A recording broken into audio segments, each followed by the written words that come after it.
Market Movers pekan ketiga bulan November 2020.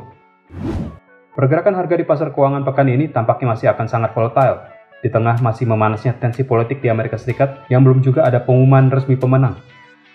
Terus meningginya kasus COVID-19 secara global, disertai kabar kemajuan pengembangan vaksin, serta kembali tertundanya negosiasi Brexit. Senin, 16 November. Hari ini, yen Jepang, dolar Australia, dolar Amerika Serikat, dan harga emas akan mendapatkan katalis dari data ekonomi penting yang akan dirilis. Data awal pertumbuhan produk domestik bruto Jepang menjadi penggerak mata uang yen di pagi hari. Data ini menggambarkan kesehatan ekonomi Jepang di kuartal ketiga. Bila datanya dirilis lebih buruk dari estimasi, ini berpotensi memicu pelemahan mata uang yen dan USD JPY berpotensi naik. Selanjutnya, dolar Australia akan mendapatkan penggerak dari data ekonomi Tiongkok yang akan dirilis di pagi hari, yaitu data produksi industri dan data penjualan retail untuk periode Oktober.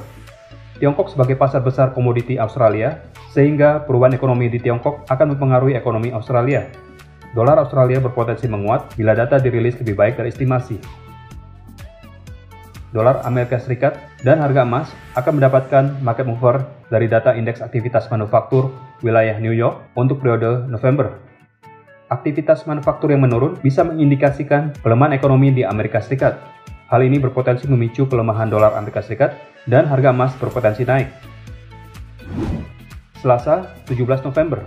Pagi ini, dolar Australia akan mendapatkan market mover dari rilis notula rapat kebijakan Bank Sentral Australia yang sudah berlangsung di awal bulan ini. Bila notula memberikan gambaran yang pesimis mengenai ekonomi Australia, AUD/USD berpeluang untuk melemah. Selanjutnya, dolar Amerika Serikat dan harga emas akan mendapatkan penggerak dari data penjualan retail dan produksi industri Amerika Serikat. Ada potensi kedua data ini melemah karena situasi pandemik yang masih terjadi di Amerika Serikat. Bila demikian, dolar Amerika Serikat berpotensi melemah dan harga emas berpotensi menguat. Rabu, 18 November. Hari ini cukup banyak data ekonomi yang akan dirilis yang bisa menjadi katalis penggerak nilai tukar dan komoditi.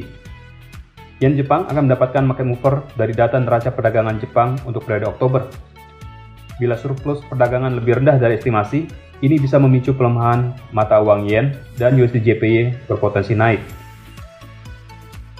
Kemudian dolar Australia akan mendapatkan penggerak dari data indeks upah Australia di kuartal ketiga. Upah yang menurun bisa mendorong penurunan tingkat konsumsi yang berujung pada pelemahan ekonomi. Bila demikian, AUD/USD berpeluang tertekan. Pound sterling akan mendapatkan market mover dari data inflasi konsumen dan indeks harga rumah Inggris. Data yang lebih rendah bisa menggambarkan penurunan aktivitas ekonomi di Inggris, dan ini berpeluang memicu pelemahan GBP/USD. Selanjutnya, nilai tukar euro akan mendapatkan penggerak dari data inflasi konsumen zona euro. Bila hasilnya lebih baik dari estimasi, ini berpeluang mendorong penguatan euro. Di malam hari, giliran dolar Kanada, dolar Amerika Serikat, dan harga emas, serta harga minyak mentah WTI akan mendapatkan market mover dari data ekonomi yang akan dirilis. CAD atau CAD akan mendapatkan mover dari data inflasi konsumen Kanada untuk periode Oktober. Inflasi yang negatif bisa mengindikasikan penurunan aktivitas ekonomi, dan ini berpeluang memicu pelemahan dolar Kanada. Dolar AS dan harga emas akan mendapatkan penggerak dari data perumahan Amerika Serikat seperti data izin membangun untuk periode Oktober. Bila jumlah izin menyusut, ini mengindikasikan ekonomi Amerika Serikat sedang tidak bagus. Dolar Amerika Serikat berpeluang melemah dan harga emas berpotensi menguat. Selanjutnya, harga minyak mentah WTI akan mendapatkan market mover dari data cadangan minyak mentah mingguan Amerika Serikat yang dirilis oleh Energy Information Administration atau EIA. Kenaikan cadangan, yang artinya suplai meningkat, bisa mendorong pelemahan harga minyak. Kamis, 19 November. Pagi hari, dolar Australia akan mendapatkan market mover dari data tenaga kerja Australia periode Oktober. Banyaknya jumlah orang yang bekerja menunjukkan perekonomian yang aktif.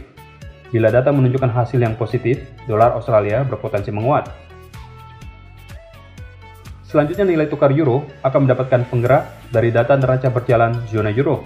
Neraca berjalan yang surplus akan mendukung penguatan nilai tukar. Bila surplus berkurang, ini bisa melemahkan nilai tukar euro.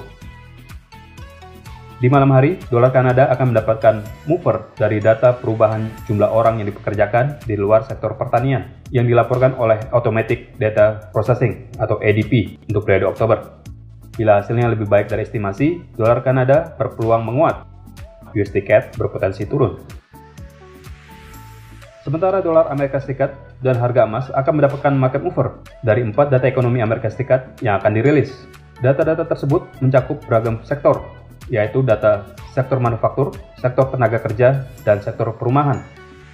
Tentunya hasil yang positif mengindikasikan ekonomi Amerika Serikat yang membaik, dan ini berpotensi mendorong penguatan dolar Amerika Serikat dan menekan turun harga emas.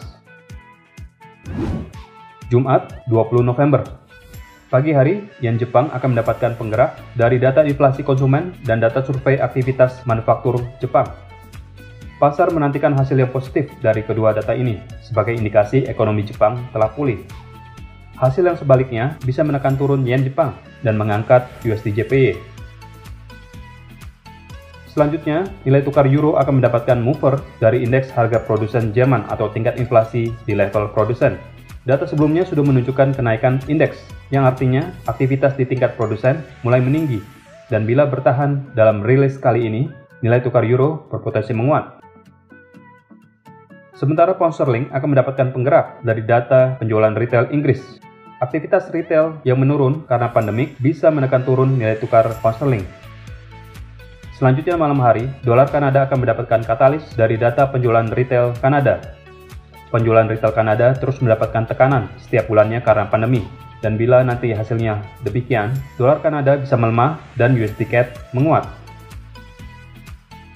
Nilai tukar euro akan mendapatkan market mover terakhir di pekan ini dari data survei tingkat keyakinan konsumen zona euro.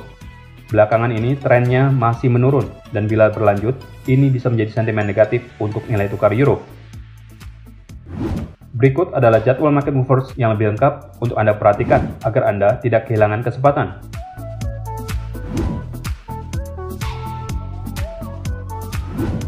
Segera manfaatkan peluang tradingnya. Untuk informasi lebih lanjut, silakan hubungi kontak person Anda di MEFX. Terima kasih dan sukses untuk trading Anda.